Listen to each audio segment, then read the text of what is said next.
मैथन मुस्कुराया। उसकी मुस्कान एक अनुभव के धनी इंसान के तौर पर थी। उसने कहा, अगर उधार लेने वाला चुकता ना कर पाए तो क्या ऐसे कर्ज को ठीक ढंग से बनाया गया कहेंगे? उधार देने वाला समझदार ही नहीं होना चाहिए, बल्कि उसे सावधानी पूर्वक ये भी आंकना चाहिए कि क्या उसका सोना लाभदायी उद्देश्य की तरफ बढ़ेगा और क्या एक बार और उसे अपना पैसा वापस मिल सकेगा या वो बर्बाद हो जाएगा। और कर्ज लेने वाला उस पैसे का समझदारी से इस्तेमाल नहीं कर पाएगा और कहीं पैसा डूब तो नहीं जाएगा। मैं तुम्हें अपने टोकन की तिजोरी से कुछ टोकन दिखाता हूँ और तुम्हें उनसे जुड़ी कुछ कहानियां भी सुनाऊंगा। अपने कमरे में वो एक तिजोरी लेकर आया जो कि उसके हाथ के बराबर थी। वो लाल सूअर के चमड़े की बनी थी और उस पर कांसे की नक्काशी हुई थी। उसने उस तिजोरी को जमीन पर रख दिया और उसके आगे घुटनों के बल बैठ गया। उसने अपने दोनों हाथ ऊपर के ढक्कन पर रख लिए। फिर वो बोला, हर शख्स जिसे मैं उधार देता हूँ, मैं एक सटीक टोकन अपनी इस टोकन तिजोरी में डाल देता हूँ।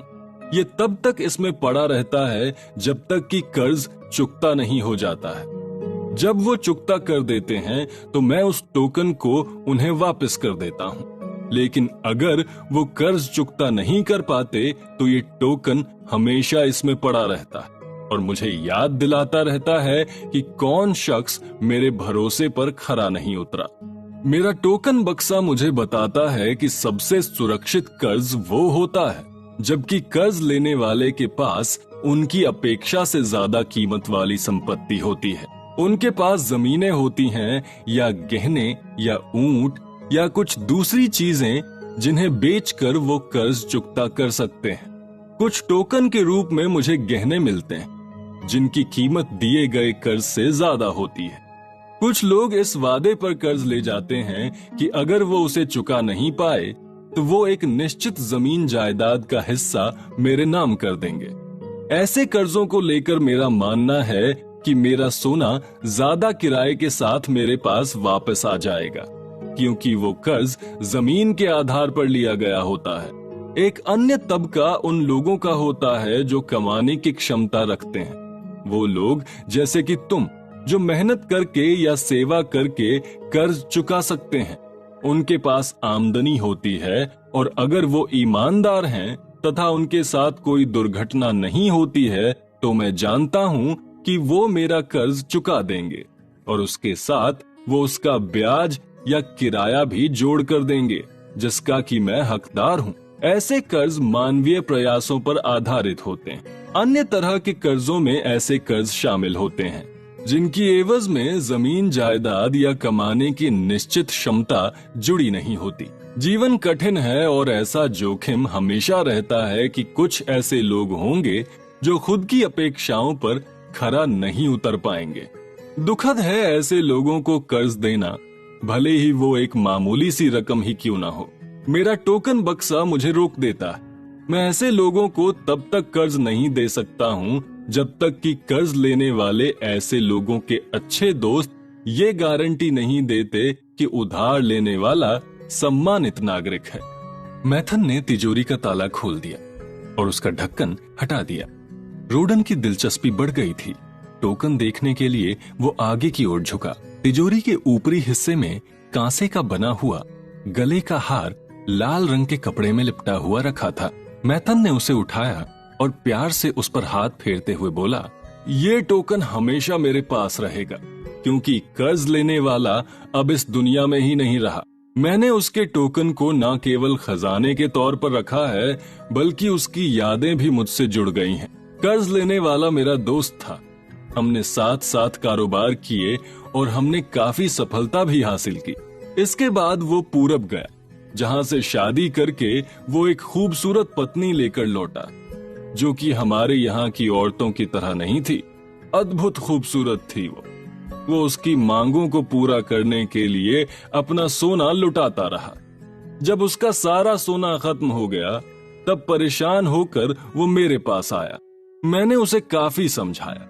मैंने उससे कहा कि मैं ज्यादा से ज्यादा एक बार उसकी मदद कर पाऊंगा ताकि वो अपने पुराने दिन वापस हासिल कर सके। उसने वादा भी किया कि वो ऐसा करके दिखाएगा, लेकिन वो ऐसा नहीं कर सका। एक बार उसकी पत्नी से उसकी लड़ाई हो गई और मेरे दोस्त ने उस औरत को चुनौती दी, जिस पर उसने उसके सीने में खंजर उतार दिया। रोडन ने पूछा, फिर उस औरत का क्या हुआ? मैथन ने लाल कपड़ा उठाते हुए कहा, हाँ वाकई ये कपड़ा उसी का है।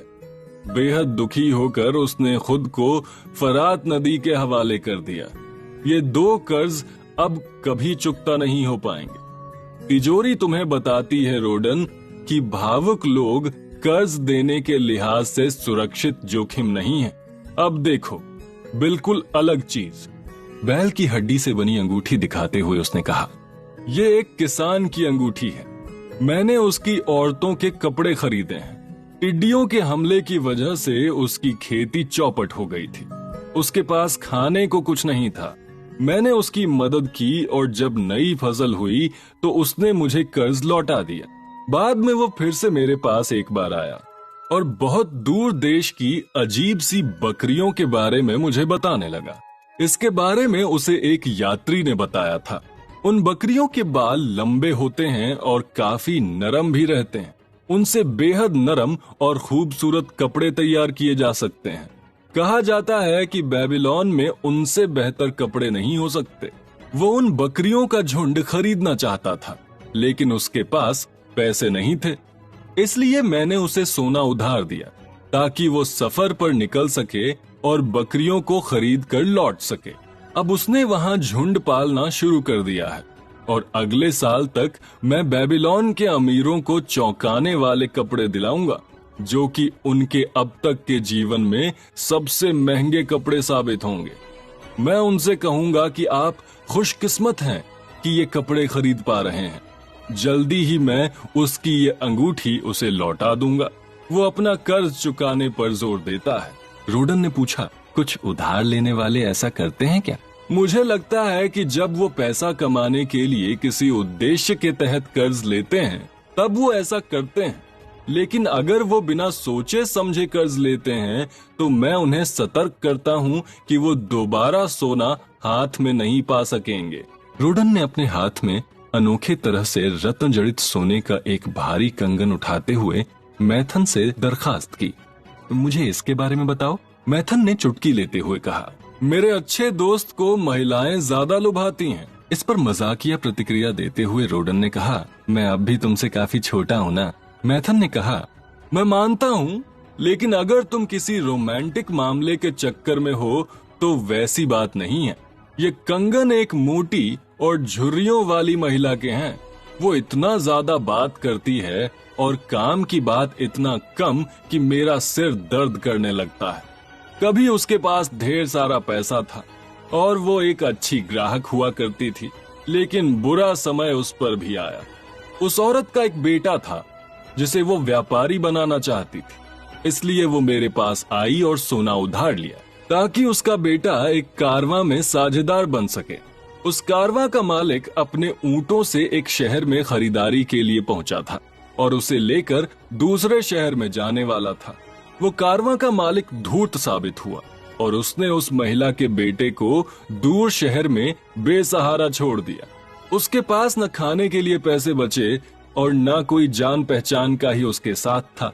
वो कारवां का मालिक उसे सोता छोड़कर रात में ही अपना कारवां लेकर निकल गया था। हो सकता है कि जब वो युवक थोड़ा और बड़ा हो तो मेरा कर्ज चुका दे, लेकिन ये केवल मेरा अनुमान भर ही है। लेकिन मेरा मानना है कि जो गहना मुझे मिला है वो वाकई बेशकीमती है और कर्ज की रकम के बराबर है। क्या उस महिला ने आपसे कर्ज लेते समय कोई सलाह भी ली थी? दूसरे तरीके से ली थी। उसने खुद को मेरे सामने ऐसे पेश किया जैसे कि उसका बेटा बेबीलोन का बहुत रईस और ताकतवर आदमी हो। उसे कोई सलाह देने से वो नाराज हो सकती थी। मुझे हल्की सी झिड़की दी थी उसने। मैं उस लड़के की अनुभवहीनता को लेकर जोखिम के बारे में जानता था, लेकिन जब वो कर्ज के बदले गिरवी के तौर पर गहना दे रही थी तो मैंने कुछ नहीं कहा। मैथन ने रस्सी से बंधे बंडल को दिखाते हुए आगे कहा, ये एक ऊंट व्यापारी नेबातुर का है। उसने अपनी औकात से बढ़कर एक झुंड खरीद लिया था और चुकाने के लिए उसके पास पैसे नहीं थे। तब वो ये बंडल लेकर मेरे पास आया था। मैंने उसकी जरूरत के हिसाब से कर्ज दिया था। वो एक बुद्धिमान कारोबारी था। मुझे उसके फैसले लेने की क्षमता पर भरोसा है और मैं उसे बिना सोचे समझे ही कर्ज दे देता हूँ। उनके टोकन मेरे बक्से में ज्यादा दिन नहीं टिकते हैं और आते जाते रहते हैं। बेबीलोन के बहुत से कारोबारियों में मेरा काफी भरोसा है। वो ईमानदार हैं और उनका व्यवहार भी सम्मानजनक है। अच्छे कारोबारी हमारे शहर की संपत्ति हैं और उन्हें सहयोग देने से मुझे भी लाभ मिलता है और इस तरह से कारोबार आगे बढ़ता है और बेबीलोन भी खुशहाल रहता है। अब मैथन ने फिरोजी रंग के एक झींगुर को टोकन बक्से से निकाला और घृणा में जोर से जमीन पर पटक दिया। फिर उसने कहा, ये मिस्र का कीड़ा है। जिसने मुझे ये टोकन दिया था उसे मेरा कर्ज लौटाने की जरा भी चिंता नहीं थी। जब मैं उसके पास तगादे के लिए पहुंचा तो वो कहता, मैं कैसे कर्ज चुका सकता हूं जब मेरा बुरा वक्त चल रहा है। तुम्हारे पास तो पहले ही बहुत पैसा है, अब बताओ मैं क्या करूं। उसके पिता ने ये टोकन दिया था। वो कम संसाधनों वाले जिम्मेदार इंसान हैं जिन्होंने अपने बेटे के कारोबार को जमाने के लिए अपनी जमीन और पशुओं का झुंड गिरवी रख दिया था। उस नौजवान को शुरू में तो सफलता मिली, लेकिन वो आत्ममुग्ध हो गया और अनुभवहीनता में गलत फैसले लेने लगा। जल्दी ही उसका कारोबार चौपट हो गया। नौजवान महत्वाकांक्षी होते हैं। वो संपत्ति हासिल करने और मन माफिक चीजें पाने के लिए गलत चीजें करने या गलत कदम उठाने से भी गुरेज नहीं करते। जल्दी रईस बनने के चक्कर में वो बिना सोचे समझे अनाप शनाप कर्ज ले डालते हैं। जिन नौजवानों के पास अनुभव नहीं है वो ये महसूस ही नहीं करते कि बेवजह कर्ज लेना एक गहरा गड्ढा खोदने के समान है, जिसमें अगर वो आसानी से गिर गए तो फिर उनका बाहर निकल पाना बहुत कठिन साबित हो सकता है। ये दुख और अफसोस का गड्ढा होता है जहां सूरज की चमक पर दुखदाई और बेचैन रात के अंधेरे हावी हो जाते हैं। फिर भी मैं नौजवानों को सोना उधार देते समय हतोत्साहित नहीं करता। मैं उन्हें प्रोत्साहित करता हूँ। मैं उन्हें सलाह देता हूँ कि ये कर्ज समझदारी भरे उद्देश्य के लिए होना चाहिए। मैं खुद को एक सफल कारोबारी के तौर पर तभी बना सका था जब मैंने भी कर्ज लिया था। फिर ऐसे मामले में कर्ज लेने वाला करे भी तो क्या। वो नौजवान परेशान हाल है और कुछ भी हासिल नहीं कर पाया। वो हतोत्साहित है। उसने कर्ज चुकाने के लिए कोई प्रयास नहीं किया। मेरा दिल नहीं चाहता कि उसके पिता से जमीन तथा उसके जानवर छीनकर उसे और बेहाल कर दिया जाए। रोडन ने कहा, मुझे और बताओ। ये सब सुनने में मेरी दिलचस्पी और बढ़ गई है, लेकिन मुझे मेरे सवाल का जवाब नहीं मिला अब तक। क्या मुझे अपनी बहन के पति को सोने के 50 सिक्के कर्ज के तौर पर देने चाहिए? मेरे लिए इस सोने का विशेष महत्व है। मैथन ने कहा, तुम्हारी बहन एकदम खरी औरत है जिसका मैं बहुत सम्मान करता हूँ। अगर उसका पति मेरे पास कर्ज लेने के लिए आता तो मैं उससे पूछता कि वो इसका क्या करेगा। अगर उसका जवाब ये होता कि वो एक कारोबारी बनना चाहता है मेरी तरह और गहनों का काम करना चाहता है और उन्हें खूबसूरत बनाना चाहता है, तो मैं उससे पूछता कि इस काम को लेकर उसके पास किस तरह की जानकारी या प्रशिक्षण मिला हुआ है। मैं पूछता कि क्या तुम्हें पता है कि तुम अपना माल कहां से खरीदोगे ताकि उसके लिए तुम्हें कम से कम कीमत देनी पड़े, और अपने तैयार माल को कहां बेचोगे ताकि तुमको ज्यादा से ज्यादा फायदा हो।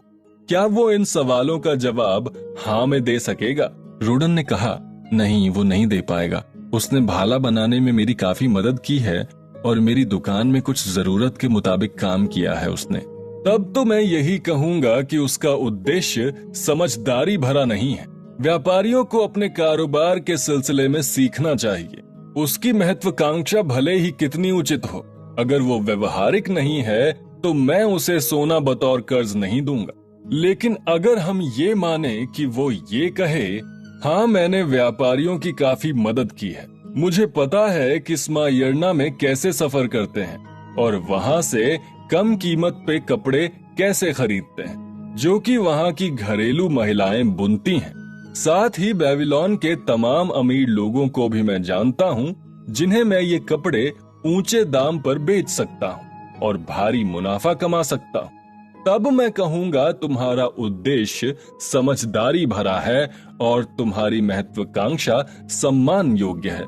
मैं तुम्हें सोने के 50 सिक्के कर्ज के तौर पर देकर खुशी महसूस करूंगा, लेकिन इसके साथ तुम्हें मेरी रकम की सुरक्षा के तौर पर कुछ देना होगा, जो कि कर्ज लौटाने के बाद तुम्हें वापस मिल जाएगा। लेकिन अगर उसने ये कहा, मेरे पास तुम्हारे कर्ज की सुरक्षा के तौर पर देने के लिए कुछ नहीं है, मैं समाज का इज्जतदार व्यक्ति हूँ और तुम्हारा कर्ज समय से चुका दूंगा, तब मैं ये जवाब दूंगा, मैं सोने के हर सिक्के को अच्छी तरह संभाल कर रखता हूँ। तुम स्मायर्ना के सफर पर जाओगे और अगर लुटेरों ने तुमसे सोना छीन लिया या कीमती कपड़े लेकर लौटते हुए उन्होंने तुम्हारा माल छीन लिया, तब तुम्हारे पास कर्ज लौटाने के लिए तो रकम रहेगी नहीं और मेरा सोना भी इस तरह से वापस नहीं मिल पाएगा। रोडन, देखो, कर्ज देने वाले के लिए सोना कारोबार का माध्यम है। उधार देना आसान है, अगर इसे समझदारी से उधार ना दिया जाए तो इसे वापस हासिल कर पाना मुश्किल है। बुद्धिमान कर्जदाता अपनी संपत्ति को जोखिम में नहीं डालना चाहेगा, बल्कि वो चाहेगा कि उसे उसकी रकम सुरक्षित वापस मिल जाए। उसने आगे कहा, यह अच्छी बात है कि आप उनकी मदद करें जो परेशानी में घिरे हैं। ये भी ठीक है कि आप उनकी मदद करें जिन पर बदकिस्मती की मार पड़ी है। उन लोगों की मदद करना भी अच्छा है जो आगे बढ़ना चाहते हैं और खुद को सम्मानित नागरिक के रूप में स्थापित करना चाहते हैं। लेकिन मदद हमेशा बुद्धिमानी भरी और समझदारी भरी होनी चाहिए, नहीं तो किसान के गधे की तरह मदद करने के चक्कर में दूसरों का बोझ हमारे ऊपर ही लद जाएगा। रोडन, एक बार फिर मैं तुम्हारे सवाल से भटक गया, लेकिन मेरा जवाब सुनो। अपने सोने के 50 सिक्के बचा कर रखो। तुम्हारे पास जो रकम है वो तुमने मेहनत से कमाई है और तुम्हें जो इनाम मिला है वो केवल और केवल तुम्हारा है। तुम्हारे हिस्से पर कोई दूसरा दावा नहीं कर सकता जब तक कि तुम अपनी इच्छा से उसे अपनी रकम ना दो। अगर तुम इस रकम से कुछ इस तरह से कर्ज दो ताकि कुछ कमा भी सको, तो हर तरह से देख सुनकर और बहुत सावधानी से ही कर्ज देना। मुझे सोने का बेकार पड़े रहना ठीक नहीं लगता, लेकिन मुझे इसे अत्यंत जोखिम में डालना भी बिल्कुल पसंद नहीं है। भाला बनाने वाले के तौर पर तुम कितने साल से मेहनत कर रहे हो? 3 साल से। बादशाह से मिले उपहार से अलग तुमने अब तक कितनी बचत की है? सोने की 3 मोहरें। हर साल तुमने मेहनत में ही गुजार दिया और अपने लिए अच्छी अच्छी चीजों से तुमने समझौता किया ताकि तुम ये सोने की 3 मोहरें बचा सको। तुमने बिल्कुल ठीक कहा। इस हिसाब से तो सोने की 50 मोहरें बचाने में तुम्हें 50 साल लग जाएंगे और इस दौरान तुम अपने शौक या खुशी के लिए कुछ नहीं कर पाओगे। एक तरह से मेरा पूरा जीवन ही मेहनत करते करते बीत जाएगा। अब तुम सोचो कि तुम्हारी 50 साल की कमाई को तुम्हारी बहन अपने पति के लिए कांसा गलाने की भट्टी तैयार करने के लिए लेना चाहती है, और वो भी तब जब उसका पति व्यापारी बनने को लेकर प्रयोग कर रहा है। कितना बड़ा जोखिम है इसमें। तुम्हारे शब्दों में कहूँ तो नहीं देना चाहिए। तब अपनी बहन के पास जाओ और बोलो, रोजे के दिनों को छोड़कर 3 साल की रात दिन की मेहनत के बाद मैंने अपने लिए सोने की 3 मोहरें बचाई हैं। इस क्रम में मैंने अपनी खुशी या शौक के लिए कुछ भी नहीं खरीदा और अपने दिल को कड़ा कर लिया। हर साल मैंने इस तरह 1 सोने की मोहर बचाई। तुम मेरी सबसे खास बहन हो और मेरी ये इच्छा है कि तुम्हारा पति एक अच्छे कारोबार में लग जाए ताकि वो आगे बढ़े और खुशहाल बने। अगर वो मुझे अपने कारोबार की योजना बताए और वो योजना मेरे दोस्त मैथन को ठीक लगेगी, तब मैं खुशी खुशी अपनी 1 साल की बचाई रकम उसे कर्ज के तौर पर दे दूंगा। लेकिन उसे साबित करना होगा कि वो सफल होगा। बस इतना करो, और अगर उसे ये ठीक लगता है और उसकी आत्मा कहती है कि वो सफल हो सकता है, तो वो साबित करे। अगर वो विफल हो जाता है तो भी उस पर इतना भार नहीं पड़ेगा कि तुम्हारा उधार चुकता न कर सके। मैं सोना उधार देने का कारोबार करता हूँ क्योंकि मेरे पास कारोबारी जरूरत से कहीं अधिक सोना मौजूद है। मैं अपना अतिरिक्त सोना दूसरों को इसलिए देता हूँ ताकि वो सोना मेरे लिए मेहनत कर सके और मेरे सोने के खजाने को और बढ़ा सके। मैं ये तो नहीं चाहूंगा कि अपने सोने को खो जाने के जोखिम में डाल दूं, जिसके लिए मैंने कड़ी मेहनत की है और अपने आप को तमाम खुशियों और शौक से वंचित रखा। इसलिए मैं इसको ऐसे किसी शख्स को उधार नहीं दूंगा जो मुझे वो रकम लौटा ना सके। ना तो इसे मैं ऐसे किसी शख्स को ही दूंगा जिससे मैं आश्वस्त नहीं हूं कि वो अपनी जिम्मेदारी समझते हुए समय पर कर्ज चुकता कर सकेगा और मुझे मेरी रकम लौटा पाएगा। रोडन, मैंने तुमको अपने टोकन वाली तिजोरी से जुड़ी कुछ खुफिया बातें बताई। उनसे तुमने समझ लिया होगा कि इंसानों की कमजोरियां किस तरह की होती हैं और वो उधार लेने के लिए किस तरह उतावले रहते हैं, भले ही उनके पास कर्ज चुका पाने की क्षमता ना हो।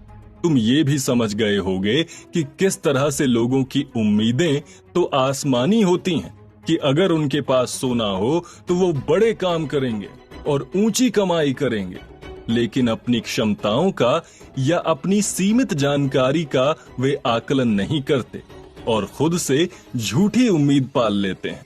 रोडन, तुम्हारे पास जो सोना है उसे तुमको ज्यादा सोना कमाने में लगाना चाहिए। तुम भी मेरी तरह सोना कर्ज देने वाले बनने की ओर बढ़ रहे हो। तुम भी मेरी तरह से ही सोना कारोबारी बन सकते हो। अगर तुम अपना खजाना सुरक्षित रख पाओ तो ये तुम्हें खुलकर कमाई करा सकता है और तुम्हारे लिए आनंद का स्रोत बन सकता है तथा सारी उम्र तुम्हें फायदा कराता रह सकता है। लेकिन अगर तुमने इसे अपने हाथ से निकल जाने दिया तो यही सोना तुम्हें हमेशा दुखी किए रहेगा और जब तक तुम्हारी याददाश्त बची रहेगी तब तक तुम सारी उम्र उस गम से उबर नहीं पाओगे। अब तुम बताओ कि तुम अपने बटुए में रखे सोने के साथ क्या करना चाहोगे? उसे सुरक्षित रखना चाहूंगा। मैथन ने उसकी बात को सही ठहराते हुए कहा। समझदारी भरी बात कही तुमने। पहली चीज तो ये कि इसे सुरक्षित रखना जरूरी है। सोचो कि क्या तुम्हारी बहन के पति के पास वो सोना वाकई सुरक्षित रहेगा और किसी भी तरह का नुकसान उसे नहीं पहुंचेगा? मुझे नहीं लगता कि वो इसे सुरक्षित रख पाएगा, क्योंकि वो इतना जानकार और समझदार नहीं है। तब तुम्हें किसी भी तरह की भावनाओं में बहने की बेवकूफी से बचना चाहिए। अगर तुम अपने परिवार या दोस्तों की मदद करना चाहते हो तो दूसरे उपायों के बारे में सोचो जिसमें तुम्हारे खजाने को नुकसान न होने पाए या वो जोखिम में न पड़ने पाए। ये मत भूलना कि जो लोग सोने की सुरक्षा करने में काबिल नहीं हैं, उनके पास ये अप्रत्याशित तरीके से फिसल जाता है। चाहे तुम फिजूल खर्ची करके इसे उड़ा दो या दूसरों के हाथों गवा बैठो, बात एक ही है। अपने खजाने की सुरक्षा करने के बाद इसके साथ क्या करना चाहिए? और ज्यादा सोना कमाना उद्देश्य होना चाहिए। एक बार फिर तुमने बुद्धिमानी की बात की। इसे ऐसे निवेश करना चाहिए कि ये तुम्हें और सोना कमा कर दे और तुम्हारा खजाना बढ़ता रहे।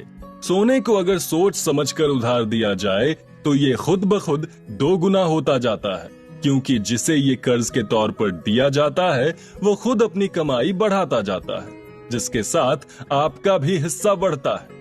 अगर आप इसे गंवाने का जोखिम लेते हैं तो आपने पहले जितना कमाया होता है वो सब गंवाने का खतरा बढ़ जाता है। इसलिए अव्यवहारिक लोगों की लोक लुभावन योजनाओं के चक्कर में नहीं आना चाहिए।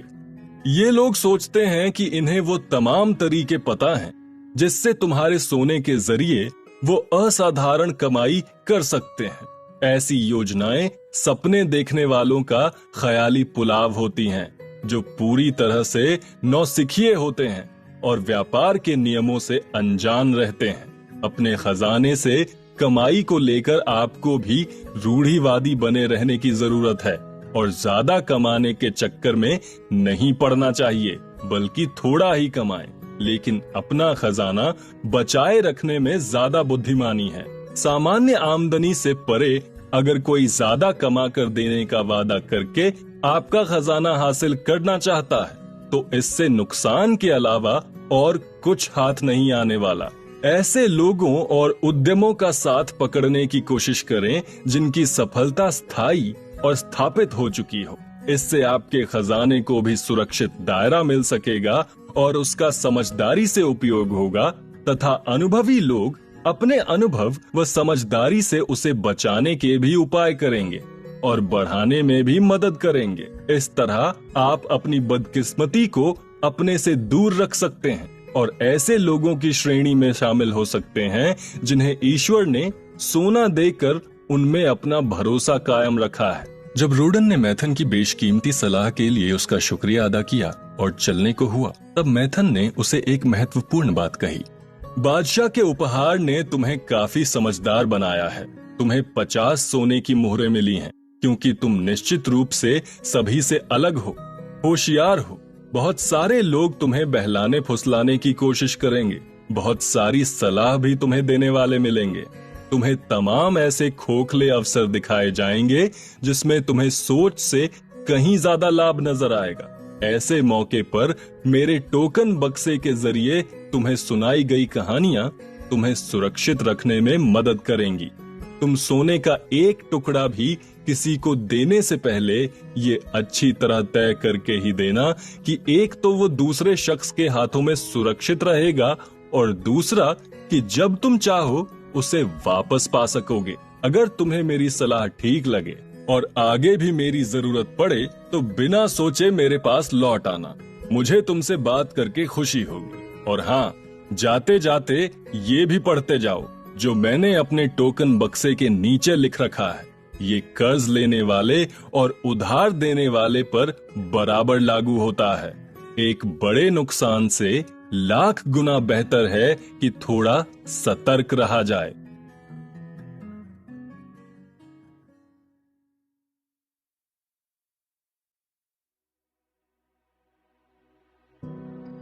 चैप्टर 15।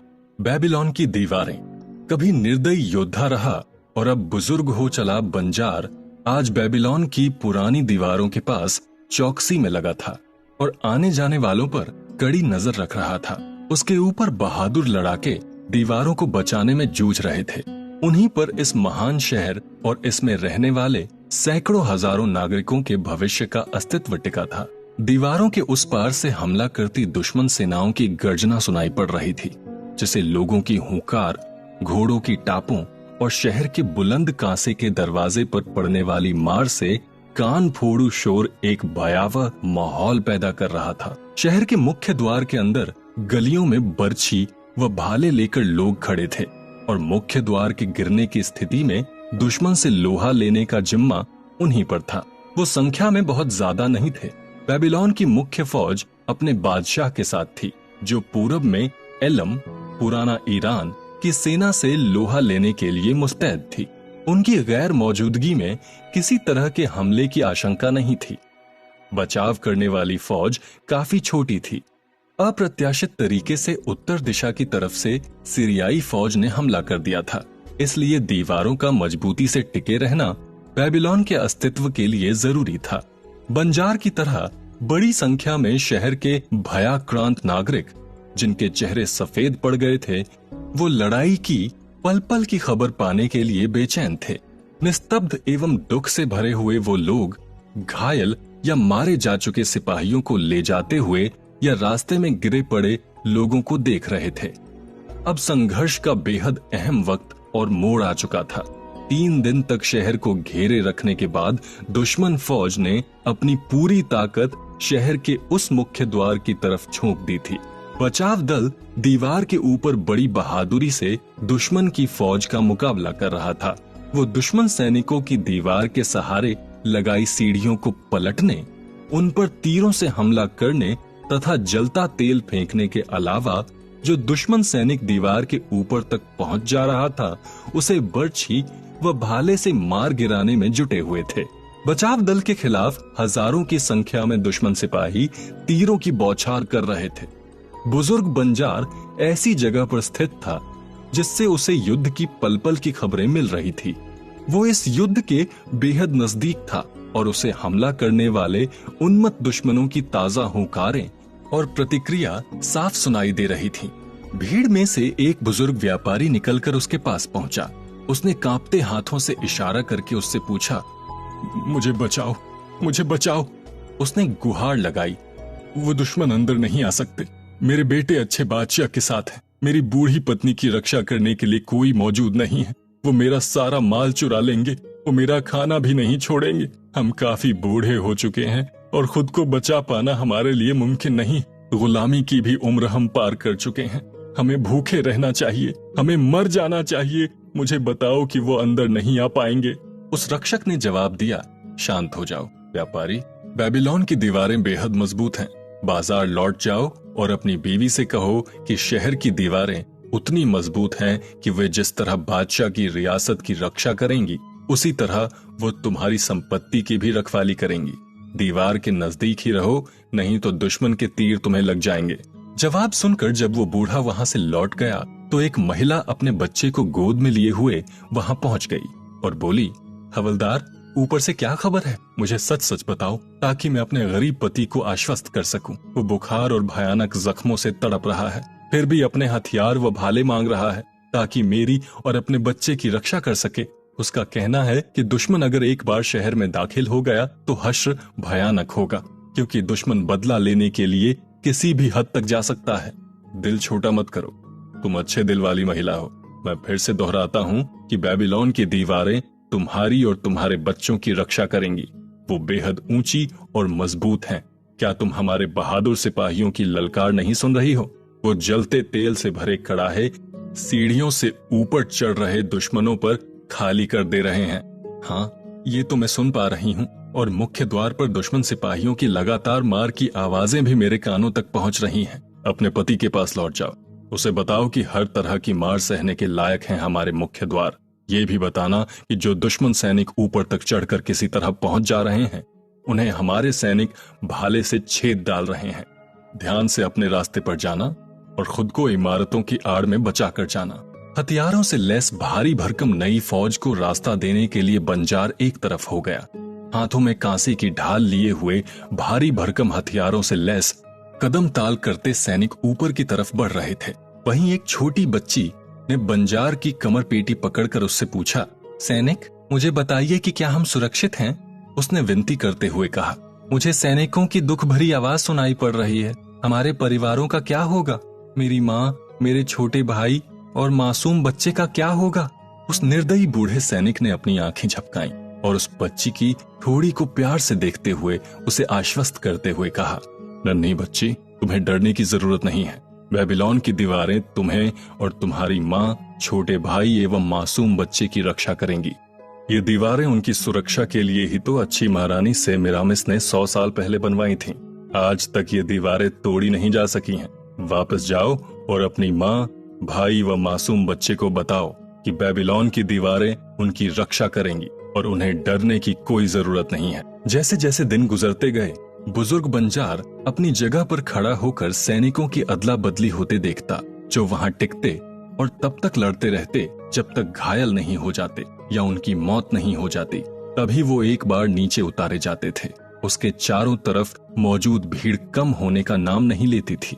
जो डरे व कसमसाए हुए लोगों की भीड़ थी और ये जानना चाहती थी कि दीवारें दुश्मन के आगे कब तक टिक पाएंगी। उन सभी को वो एक बूढ़े सैनिक के पूरे गौरव के साथ यही जवाब देता, बेबीलोन की दीवारें आपकी रक्षा करेंगी। 3 हफ्ते और 5 दिन तक लगातार हमला चलता रहा, जिसमें बड़ी मुश्किल से हिंसा रोकी जा सकी। रास्ते के पीछे कठोर व निर्दयी बंजार खड़ा रहता और खून से लथपथ तमाम घायल सैनिक उसके सामने नीचे उतरते और उनकी जगह लेने के लिए स्वस्थ सैनिकों को ऊपर चढ़ते देखता रहता था। ये क्रम लगातार चलता रहा था। वहीं दीवार के दूसरी तरफ हर दिन मारे गए दुश्मन सैनिकों का ढेर दीवार के सहारे लग जाता था। हर रात उन सैनिकों की तरफ के लोग उनकी लाशों को उठाकर ले जाते और सम्मान पूर्वक दफन करते। चौथे हफ्ते की 5वीं रात बिना शोर शराबे के गुजरी। पौ फटते ही जब मैदान पर सूरज की किरणें पड़ी, वापस लौटती दुश्मन सेना के कदमों से उठता धूल का गुबार नजर आने लगा। बचाव दल की तरफ से जीत की हुंकार हुई। इसका मतलब समझने में कोई गलती नहीं कर सकता था। इस जीत की हुंकार को दूसरी कतार में खड़ी सेना ने दोबारा और ऊंची आवाज में लोगों को सुनाया। इस जीत की हुंकार में शहर के नागरिकों ने भी अपनी आवाज मिला दी। ये हुंकार पूरे शहर में गूंज उठी और आवाज का तूफान शहर में दौड़ रहा था। पूरा शहर जीत के जश्न में डूब गया। लोग अपने घरों से दौड़ते हुए शहर की सड़कों में जमा हो गए और खुशी से उछलती कूदती भीड़ से सड़कें जाम हो गईं। कई हफ्तों से लोगों के जहन में समाया खौफ गायब हो चुका था और उनके जोश व उत्साह भरे कोलाहल से पूरा शहर गूंज रहा था। बेल के मंदिर की ऊंची मीनार के ऊपर से पटाखे छोड़े जाने लगे और जीत की मशाल जलाई गई। आकाश में नीला धुआं फैल गया जो दूर तक जीत का संदेश दे रहा था। बेबीलोन की दीवारों ने एक बार फिर अपनी ताकत का एहसास करा दिया था और ये भी साबित कर दिया था कि क्रूर दुश्मन के इस अमीर शहर के खजाने को लूटने के नापाक इरादों को वो मिट्टी में मिलाती रहेंगी और साथ ही अपने नागरिकों पर जुल्म करने तथा उन्हें अपना गुलाम बनाने की मंशा पाले दुश्मन को वो दीवारें कभी सफल नहीं होने देंगी। बेबीलोन सदी दर सदी अपनी जगह पर मजबूती से टिका रहा तो केवल इसलिए क्योंकि वो पूरी तरह सुरक्षित था। किसी अन्य तरीके से उसे बचाया जाना संभव नहीं था। बेबीलोन की दीवारें ये साबित करने के लिए काफी हैं कि इंसान को सुरक्षा की कितनी जरूरत होती है और इंसान की ये इच्छा होती है कि वो ज्यादा से ज्यादा मजबूत तरीके से सुरक्षित रहे। मानव जाति में ये इच्छा अंतर्निहित होती है। ये इच्छा आज भी उतनी ही मजबूत है जितनी सदियों पहले हुआ करती थी। हालांकि अब हमने काफी व्यापक और बेहतर तौर तरीके विकसित कर लिए हैं और सुरक्षा के उसी उद्देश्य को हम और अच्छे तरीके से पूरा कर पाते हैं। आज के दौर में आर्थिक सुरक्षा भी ज्यादा जरूरी है, जो बीमा, बचत खातों और निवेश के तमाम तरीकों से इंसान को सुरक्षित माहौल प्रदान करती है। इनके माध्यम से हम खुद को अनपेक्षित दौर से बचा सकते हैं जो हम पर किसी भी तरह से हमला कर सकता है। हमें अपनी दीवारें और दरवाजे मजबूत करने की हमेशा जरूरत है। हम अपनी व्यापक सुरक्षा से किसी तरह का समझौता नहीं कर सकते हैं।